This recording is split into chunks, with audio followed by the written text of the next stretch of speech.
आपने ये वाला गाना सुना है क्या? शी डोंट नो दुनिया जे देते क्रेजी। शी डोंट नो मुंडा ओ देते क्रेजी। सुना है क्या? ये मिलिंद गाबा का गाना है, आप सर्च कर सकते हो अगर आपने नहीं सुना तो। और दूसरा एक ये गाना तो पक्का सुना होगा आपने, I don't know what to do, I don't know what to do, तौबा आगे क्या करूं, I don't know what to do, I don't know what to do. लेकिन मुझे पता है क्या करना है। बट हाँ, ये दोनों गाना मैंने आपको इसलिए बताया है कि ये दोनों गानों को आप याद रखना, और इन दोनों गाने को हम इस वीडियो में कहीं ना कहीं यूज़ करेंगे एज अ रेफरेंस। इन दोनों गानों का इम्पोर्टेंस है इस वीडियो में, ठीक है। तो हम लोगों ने सिंपल प्रेजेंट टेंस के तीन टाइप्स के बारे में बात कर रही थी, तीन कैटेगरीज के बारे में बात कर रही थी, पॉजिटिव सेंटेंसेस, नेगेटिव सेंटेंसेस और इंटरोगेटिव सेंटेंसेस। और हमने अपने पिछले वीडियो में पॉजिटिव सेंटेंसेस यानी कि अफर्मेटिव सेंटेंसेस को कवर किया था। तो आज हम लोग उसी का सेकंड कैटेगरी, इसका मतलब कि नेगेटिव सेंटेंसेस के बारे में कवर करने वाले हैं, ठीक है।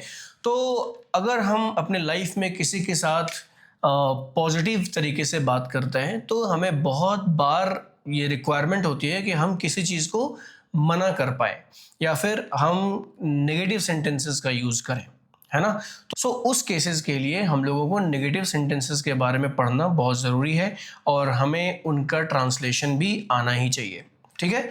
तो आज भी हम लोग सिंपल प्रेजेंट टेंस का नेगेटिव सेंटेंसेस के बारे में पढ़ेंगे। So welcome to concept camp और स्वागत है आपका अपने अगले एपिसोड में, जहां पर हम कवर करने वाले हैं सिंपल प्रेजेंट टेंस का सेकंड कैटेगरी, जहां पर हम देखेंगे नेगेटिव सेंटेंसेस इन डिटेल, ठीक है। So let's get started.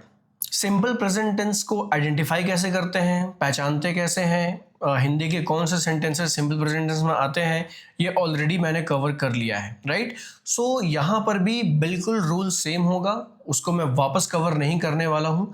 अगर आपने वो वीडियो नहीं देखा है तो आप टेंस का जो मेरा फर्स्ट वीडियो है वो अब ज़रूर देखो, उसमें मैंने डिटेल में कवर किया है कि किसी भी हिंदी के सेंटेंसेस को हम कैसे पहचानते हैं कि वो सिंपल प्रेजेंट टेंस में है या नहीं है। एक प्रॉपर मैंने ट्रिक भी बताई है, जिस ट्रिक के थ्रू आप समझ सकते हो कि वो सेंटेंस सिंपल प्रेजेंट टेंस का है या नहीं है, ठीक है। तो आज हम डायरेक्टली नेगेटिव सेंटेंसेस के ऊपर जंप करते हैं।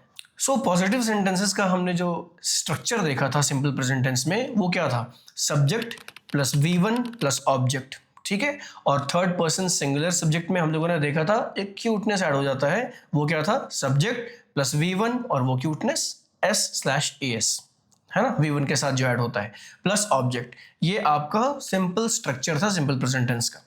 अभी हम लोग जब नेगेटिव सेंटेंसेस पढ़ेंगे तो एक गेस्ट अपीयरेंस होगा, एक गेस्ट की एंट्री होगी नेगेटिव सेंटेंसेस में, ठीक है। और ये गेस्ट हमारे साथ इंटरोगेटिव सेंटेंसेस में भी जुड़े रहेंगे, ठीक है। ये गेस्ट का नाम है हेल्पिंग वर्ब या फिर ऑक्सिलरी वर्ब। अब ये क्या भला है भला? देखो, आपने बॉलीवुड मूवीज़ देखा होगा आपने, तो बॉलीवुड मूवीज़ में जनरली आपने देखा होगा कुछ कुछ कॉमेडी मूवीज़ या कुछ कुछ ऐसे मूवीज़ होते हैं जहाँ पर मेन जो लीड रोल होता है, मेन एक्टर जो होता है, जो हीरो होता है, उसके साथ एक साइड हीरो भी होता है, एक सपोर्टिंग कैरेक्टर होता है जो कि अलग अलग मोमेंट्स में फन, कॉमेडी या फिर मेन एक्टर को सपोर्ट करने का काम करता है, करेक्ट। उसके बिना उसका कैरेक्टर या फिर मूवी उतनी ज़्यादा इम्पैक्टफुल नहीं होती। सिमिलरली सिंपल प्रेजेंट टेंस के नेगेटिव और इंटरोगेटिव सेंटेंसेस में ये हेल्पिंग वर्ब का रोल उतना ही इंपॉर्टेंट है।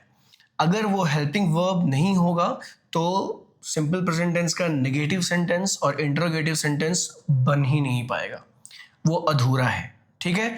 इसीलिए हम लोग को हेल्पिंग वर्ब के बारे में जानना बहुत ज़रूरी है। सो नेगेटिव सेंटेंसेस का केस में होता क्या है कि हम यहाँ पर एक हेल्पिंग वर्ब यूज़ करते हैं, ठीक है। तो अब हम वर्ब को दो तरीके से बोलेंगे, एक हेल्पिंग वर्ब और एक main verb. Main verb, I am sorry, ये जो लाइट हो रहा है आज थोड़ा लाइट का इशू है, बट आप बेयर करना मेरे को। आई डोंट नो, पता नहीं क्या पंगा है, सो लाइट फ्लक्चुएट कर रहा है, ठीक है। सो देखो, जो हेल्पिंग वर्ब होता है और मेन वर्ब होता है वो एक ही सेंटेंसेस में आते हैं, ठीक है। लेकिन हेल्पिंग वर्ब जो होता है वो मेन वर्ब को सपोर्ट करता है। बिना हेल्पिंग वर्ब के जो नेगेटिव सेंटेंसेस है वो कंप्लीट नहीं होती है। सो नेगेटिव सेंटेंस में सबसे पहली चीज तो ये कि उसमें नहीं वाला शब्द होगा, तभी पता चलेगा हम लोग को कि वो निगेशन है या फिर नेगेटिव सेंटेंस है। करेक्ट। अब अगर उसमें हमें दिख गया कि उसमें नहीं है और लास्ट में ता है, ती है, वो वाला पैटर्न है, तो वी नो कि ये सिंपल प्रेजेंट टेंस का ही सेंटेंस है और ये नेगेटिव सेंटेंस है। करेक्ट। जैसे कि मैं रोज स्कूल नहीं जाता हूँ। करेक्ट। इसमें नहीं कीवर्ड है और इसके लास्ट में ता है भी है। राइट। और ये भी एक रेगुलरिटी को बता रहा है, तो हमें पता लग रहा है कि ये सिंपल प्रेजेंट टेंस का सेंटेंस तो है और नेगेटिव सेंटेंस भी है। करेक्ट। तो इसका जो स्ट्रक्चर होता है वो होता है सब्जेक्ट प्लस हेल्पिंग वर्ब। ठीक है। अभी यहां पर V1 नहीं आ रहा है, ध्यान देना आप। अभी helping verb simple present tense में कौन सा होता है? ठीक है। तो आपको बिल्कुल भी टेंशन लेने की जरूरत नहीं है, सिर्फ एक ही हेल्पिंग वर्ब है जो हर एक केस में यूज होगा सिंपल प्रेजेंट टेंस में। वो हेल्पिंग वर्ब है डू। ठीक है। अब ये जो डू है हेल्पिंग वर्ब इंट्रोड्यूस हुआ है सिंपल प्रेजेंट टेंस में। अब यहां पर क्या होता है कि जो चीज हम V1 के साथ कर रहे थे, अब वो चीज हम हेल्पिंग वर्ब के साथ करेंगे। V1 फ्री हो जाएगा, V1 वैसा का वैसा ही रहेगा, उसको टच हम नहीं करेंगे। ठीक है। तो आप मेरे को बताओ कि हम पॉजिटिव सेंटेंसेस के केसेस में V1 के साथ क्या अलग कर रहे थे, क्योंकि मुझे जहां तक याद आ रहा है हमने ऑलमोस्ट सारे केसेस में V1 ही यूज किया था। राइट। सारे वर्ब का V1 V2 V3 देखा था और उसमें से V1 यूज किया था। बट V1 में कुछ चेंज हम करते थे। वो चेंज क्या था? वो चेंज था थर्ड पर्सन सिंगुलर सब्जेक्ट के केस में हम V1 में S या फिर ES ऐड करते थे। वो काम यहां पर नहीं होगा V1 के साथ, मतलब मेन वर्ब को हम नहीं छेड़ेंगे। अब ये जो S/ES इसका जो एडिशन है वो मेन वर्ब से हटकर ऑक्सिलरी वर्ब या फिर हेल्पिंग वर्ब पे इंट्रोड्यूस हो जाएगा। सो अगर हमें S या फिर ES ऐड करना है तो वो हम हेल्पिंग वर्ब पे यूज करेंगे, जो कि यहां पर है डू। तो डू में हम S या फिर ES ऐड करेंगे। अब आप मेरे को बताओ, लास्ट वीडियो जो हमने देखा था वो हमने डू वर्ब की बात करी थी और ये O पैटर्न वाले में आता था। तो O पैटर्न के साथ हम उसमें क्या लगाते थे? S लगाते थे या फिर ES लगाते थे? अगर आपको याद है तो आपने रिकॉल कर लिया होगा, डू में हम हमेशा ही ES लगाते हैं। कोई भी वर्ब अगर O से एंड होता है तो उसके लास्ट में हम ES ऐड करते हैं। राइट। सो डू के साथ S नहीं, हमेशा डू के साथ ES ऐड होगा। ठीक है। तो नेगेटिव सेंटेंसेस के केस में या तो हेल्पिंग वर्ब डू बनेगा या फिर डज बनेगा। ठीक है। अब आप मेरे को ये बताओ कि हेल्पिंग वर्ब अगर डू बनेगा तो डू किस किस केस में बनेगा? सोचो। ठीक है। और डज किस किस केसेस में बनेगा? राइट। सो अगर आपको पता होगा तो एग्जैक्टली डज मतलब डू में हम ES लगा रहे हैं, ये सिर्फ और सिर्फ थर्ड पर्सन सिंगुलर सब्जेक्ट के केसेस में ES ऐड होगा। तो डज हमेशा थर्ड पर्सन सिंगुलर सब्जेक्ट के केस में आएगा और डू बाकी सारे कैटेगरीज में आएगा। थर्ड पर्सन सिंगुलर सब्जेक्ट को छोड़ के बाकी जो भी सब्जेक्ट है उस सब्जेक्ट के साथ हमेशा डू ऐड होगा in case of negative sentences. ठीक है। ओके। तो अगर आपको हेल्पिंग वर्ब समझ में आ गया कि यहाँ पर कौन सा यूज होगा, डू या फिर डज, राइट, ये क्लियर है आपको। तो अब हम स्ट्रक्चर की बात कर लेते हैं कि सेंटेंस स्ट्रक्चर होगा कैसा सिंपल प्रेजेंट टेंस का, नेगेटिव सेंटेंसेस का। तो सिंपल प्रेजेंट टेंस का नेगेटिव सेंटेंसेस का जो स्ट्रक्चर होगा वो होगा subject plus helping verb plus not. ठीक है। नहीं कीवर्ड मैंने आपको बताया था, हिंदी में नहीं होगा तो इंग्लिश में क्या होगा? Not. Right. So subject plus helping verb plus not plus V1 जिसको हम मेन वर्ब भी बोलते हैं प्लस ऑब्जेक्ट। करेक्ट। सो ये आपका है, बाकी सब कुछ सेम है। देख लो जैसा सिंपल प्रेजेंट टेंस के पॉजिटिव सेंटेंस का स्ट्रक्चर था बिल्कुल सेम है, बस हेल्पिंग वर्ब और नॉट इनकी गेस्ट एंट्री हुई है, ये एक्स्ट्रा ऐड हो गए हैं। करेक्ट। अभी हम लोग जल्दी से एक एग्जांपल देख लेते हैं। मैं मुंबई में नहीं रहता हूं। अब आप मेरे को बताओ कि क्या ये सिंपल प्रेजेंट टेंस का नेगेटिव सेंटेंस है क्या? अब इसमें नहीं कीवर्ड है, राइट, तो मतलब कि ये नेगेटिव हुआ। और ये रूटीन भी बता रहा है, फैक्ट बोल सकते हैं इसको। तो ये फैक्ट है कि मैं मुंबई में नहीं रहता हूँ, और इसके लास्ट में ता हूँ भी है, करेक्ट। तो सारे पैटर्न्स, सारे रूल्स मैच कर रहा है, ठीक है, क्वालिफाई कर रहा है। तो ये सिंपल प्रेजेंट टेंस का सेंटेंस है और नेगेटिव सेंटेंस भी है। तो अभी इसको ट्रांसलेट करने की कोशिश करते हैं हम इंग्लिश में, ठीक है। तो सबसे पहले सब्जेक्ट पहचानो इसमें। तो सब्जेक्ट क्या है इसमें? मैं, करेक्ट। अभी मैं सब्जेक्ट है, तो मैं का ट्रांसलेशन क्या होगा? आई, राइट। अभी हेल्पिंग वर्ब, तो हम लोग स्ट्रक्चर के अकॉर्डिंग ही चलेंगे। तो हेल्पिंग वर्ब क्या होगा? आई के साथ डू, करेक्ट। डज यहां पर नहीं लगेगा, राइट, क्योंकि इसमें ईएस एडेड है। अब डज कहां पर यूज होगा? सिर्फ थर्ड पर्सन सिंगुलर में। मैं बार बार ये चीज रिपीट कर रहा हूं ताकि आपको रिकॉल रहे और ये चीज आपके दिमाग में अच्छे से फिट हो जाए, ठीक है। अभी आई के बाद जो हेल्पिंग वर्ब यूज होगा वो डू होगा, ठीक है। अभी स्ट्रक्चर में क्या था? Not, so I do not, ठीक है। अभी V1, अभी इसमें वर्ब पहचानो आप कौन सा है। सो मैं मुंबई में नहीं रहता हूं, सो रहता हूं ये आपका मेन वर्ब हो गया, ठीक है। तो रहने को इंग्लिश में क्या बोलते हैं? लिव। और लिव का V1 V2 V3 आपको पता ही है, लिव, लिव्ड, लिव्ड। सो इसमें हम V1 यूज करेंगे, live. So I do not live. अभी उसके बाद जो बचा वो ऑब्जेक्ट क्या है? मुंबई, ठीक है, मुंबई में। सो इसका क्या हो जाएगा translation? I do not live in Mumbai. Clear, simple. देखो हमने सिर्फ स्ट्रक्चर फॉलो किया है और बस जैसा हमने पिछले एपिसोड में ट्रांसलेट किया था वैसा ही हमने इधर भी ट्रांसलेट किया है और सक्सेसफुली हमने सिंपल प्रेजेंट टेंस को ट्रांसलेट कर लिया है इंग्लिश में, ठीक है। जल्दी से सेकंड एग्जांपल चेक करते हैं। ये आप खुद बताना, वीडियो को पॉज करना और आप बताना कि इसका ट्रांसलेशन क्या होगा। मैं रोज जिम नहीं जाता हूं, ठीक है। आई नो ये बहुत लोगों की आदत होती है, बट आप वीडियो को पॉज करो और मेरे को बताओ कि इसका ट्रांसलेशन क्या है, ठीक है। मैं रोज जिम नहीं जाता हूं, ठीक है। और आप चेक करना कि आपने सही ट्रांसलेट किया है या नहीं किया है। वीडियो पॉज करो। ओके, सो अभी इसको भी हम ट्रांसलेट करते हैं। तो यहां पर सब्जेक्ट क्या है? मैं का भी इंग्लिश क्या होगा? आई, करेक्ट। अब उसके बाद आई के साथ हेल्पिंग वर्ब क्या होगा? डू। फिर उसके बाद नॉट, आई डू नॉट, ये तो फिक्स हो गया। अभी आते हैं V1 पे। तो V1 क्या है? जाता हूं। सो जाना का go, right. So V1 will be go. So I do not go. अब ऑब्जेक्ट क्या है? रोज जिम, ठीक है। तो I do not go to the gym daily, ठीक है। I do not go to the gym daily, मैं रोज जिम नहीं जाता हूं, ठीक है। अभी अगला सेंटेंस, तुम मेरा कॉल नहीं उठाते हो, ठीक है।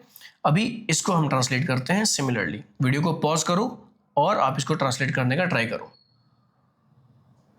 ठीक है। अभी इसको हम ट्रांसलेट करते हैं। सब्जेक्ट क्या है? तुम, करेक्ट। तुम का ट्रांसलेशन क्या होगा इंग्लिश में? You, right. अभी यू के साथ वापस से हेल्पिंग वर्ब क्या होगा? Do, right. So you do, उसके बाद not, you do not, you do not. अब उसके बाद वर्ब चेक करो इसमें कौन सा है? उठाते हो, करेक्ट। सो उठाते हो का इंग्लिश में क्या बोलेंगे? Pick, right.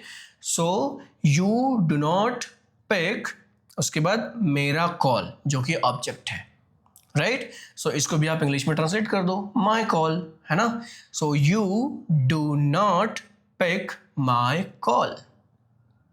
क्लियर है ना। तो ये भी हमने सक्सेसफुली ट्रांसलेट कर लिया। और अगर आप भी सही तरीके से ट्रांसलेट कर पा रहे हो तो very much congratulations to you, ठीक है। आप बिल्कुल सही जा रहे हो, ठीक है। ज़रूरत बस इतनी सी है कि आप इन सारे सेंटेंसेस को अपने रियल लाइफ में, डे टू डे लाइफ में, छोटे छोटे चीज़ों में यूज़ किया करो, ठीक है। तभी ये लैंग्वेज आपके जहन में उतरेगी। समझ गए क्या? अभी नेक्स्ट सेंटेंस देखते हैं। तुम अंग्रेजी नहीं बोलते हो, करेक्ट। इसको भी ट्रांसलेट करते हैं। तुम का यू, तुम हमारा सब्जेक्ट है तो तुम का यू हो जाएगा, ठीक है। अब अंग्रेजी नहीं बोलते हो, है ना। अभी इसमें हेल्पिंग वर्ब क्या होगा? यू के साथ डू और not, so you do not, fix हो गया। अभी आते हैं V1, बोलते हो, बोलना। सो यू डू नॉट स्पीक, बोलना को इंग्लिश में स्पीक कहते हैं. सो यू डू नॉट स्पीक, अब ऑब्जेक्ट क्या है? अंग्रेजी. सो you do not speak English. Easy PG है ना? क्लियर? समझ में आ रहा है? मजा आ रहा है? कॉन्फिडेंस आ रहा है अंदर में कि हाँ मैं ट्रांसलेट कर पा रहा हूँ, राइट, या कर पा रही हूँ. ठीक है.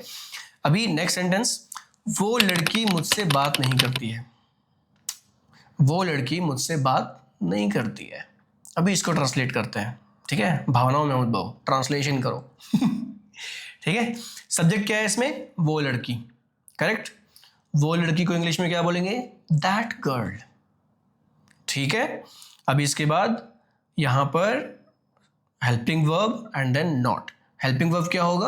अभी यहां पर बताओ, दैट गर्ल कौन सा सब्जेक्ट है? Right, third person singular subject. So third person singular subject के साथ वर्ब में एस या फिर ई एस ऐड होगा. और मैंने क्या बताया कि यहां पर मेन वर्ब में एस ई एस ऐड नहीं होगा. मेन वर्ब का रोल खत्म. अब एस और ई एस जो भी ऐड होगा वो हेल्पिंग वर्ब में ऐड होगा. So that girl does, D O E S, that girl does not. ठीक है. आगे ऑब्जेक्ट क्या है या फिर V1. V1 क्या है? बात करना. Right. So that girl does not talk. Talk मतलब होता है बात करना. राइट. एंड ऑब्जेक्ट क्या है? मुझसे, है ना? तो that girl does not talk to me. वो लड़की मुझसे बात नहीं करती है, सैडली. ठीक है.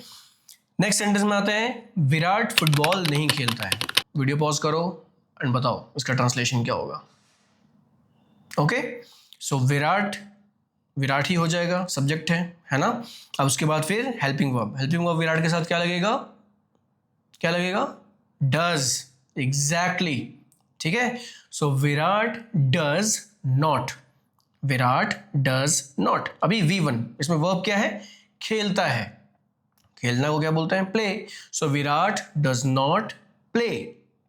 अभी ऑब्जेक्ट क्या है? Football. So Virat does not play football. Right. Clear. Last sentence में आते हैं. ठीक है. और अगर ये आप लोगों ने ट्रांसलेट कर लिया, यू आर सॉर्टेड. हो गया. आता है आपको ट्रांसलेशन. आप सिंपल प्रेजेंट टेंस के पॉजिटिव सेंटेंस और नेगेटिव सेंटेंस दोनों को you have completely nailed it. Okay. Last sentence है, वे लोग नॉनवेज खाना नहीं खाते हैं. अभी वीडियो को पॉज करो और इसको ट्रांसलेट करो. ओके. सो वे लोग को इंग्लिश में क्या बोलते हैं? दे. राइट.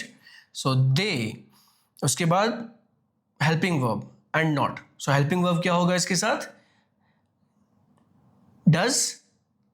Does do. राइट. क्यों? क्योंकि यहां पर सब्जेक्ट थर्ड पर्सन सिंगुलर नहीं, थर्ड पर्सन प्लूरल है. Right. So they do. Right. So they do not. ये स्ट्रक्चर हो गया फिक्स. उसके बाद V1 इसमें वर्ब क्या है? खाते हैं. राइट. सो खाना को ईट, है ना? Eat, ate, eaten. Right. So eat. So they do not eat. अब ऑब्जेक्ट क्या है? नॉनवेज खाना. So they do not eat non-veg food. They do not eat non-veg food. Correct? Done. Translation done. सारे sentences आप लोगों ने कर लिए.